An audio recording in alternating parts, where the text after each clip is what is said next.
ఇదివరకు ఎర్రజెండా పార్టీలు అధికారంలో ఎవ్వలున్నా ప్రజా సమస్యల మీద నిలదీసుకుంటూనే ఉందరు.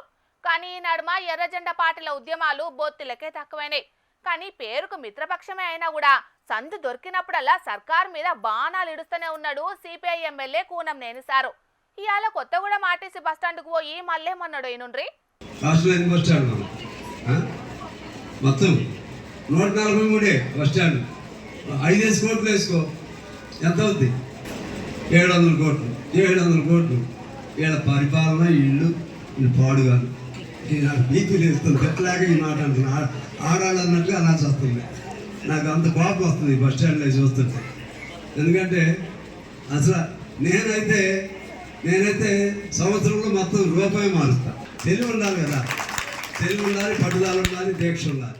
రాష్ట్రంలో ఉన్న బస్టాండ్ల పరిస్థితి చూస్తుంటే ఎమ్మెల్యే కూనంనేని సాంబశివరావు సార్కు మస్తు బీపీ వస్తున్నదట. సీట్లు దొరకక మహిళలు సర్కార్ను ఎట్లాడ్చుకుంటున్నారో అదే తరికలనే తిట్టాలన్నంత కోపం వస్తున్నదట. రాష్ట్రంలో ఉన్న బస్టాండ్ల కోసం ఒక 700 కోట్ల రూపాయలు కూడా ఖర్చు పెట్టలేకపోతున్నారా అని నవ్వుకుంటనే సురుకు పెట్టినట్టే చేసిండు.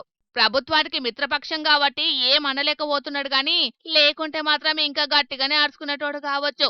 ఇక ఇదే కాదు, నేనైతే ఒక్క సంవత్సరంలోనే మొత్తం రూపమే మార్చి వారెత్తనని చెప్పుకొచ్చిండు. ఉచిత బస్సు ప్రయాణం చేయంగా మహిళలకు 10,000 కోట్ల రూపాయల ఆదా అవుతుందని రాష్ట్రమంతటా సంబరాలు చేస్తున్నారు కదా. ఇగియాల భద్రాద్రి కొత్తగూడెం జిల్లా కేంద్రంలో ఉన్న ఆర్టీసీ బస్టాండ్లో ఏర్పాటు చేసిన ప్రజాపాలన ప్రగతి పాలన కార్యక్రమానికి హాజరుపడ్డ సిపిఐ ఎమ్మెల్యే కూనంనేని సారు బస్టాండ్ల చక్కదనం మంచిగా లేదని సర్కార్ మీద గరమైనట్లా. మరిగా ముఖ్యమంత్రి రేవంత్ రెడ్డి సారు, రవాణా శాఖ మంత్రి పొన్నం ప్రభాకర్ సార్లు మీ మిత్రపక్ష ఎమ్మెల్యేనే మీ పనితనం మీద కోపానికి వస్తున్నాడంటే నిజంగానే ఆర్టీసీ బస్టాండ్లలో సమస్యలున్నట్టే. కాబట్టి జర ఇప్పటికైనా ఆ తక్లీఫ్లన్నీ తీర్చే ఉపాయం ముంగటేసుకోండ్రి.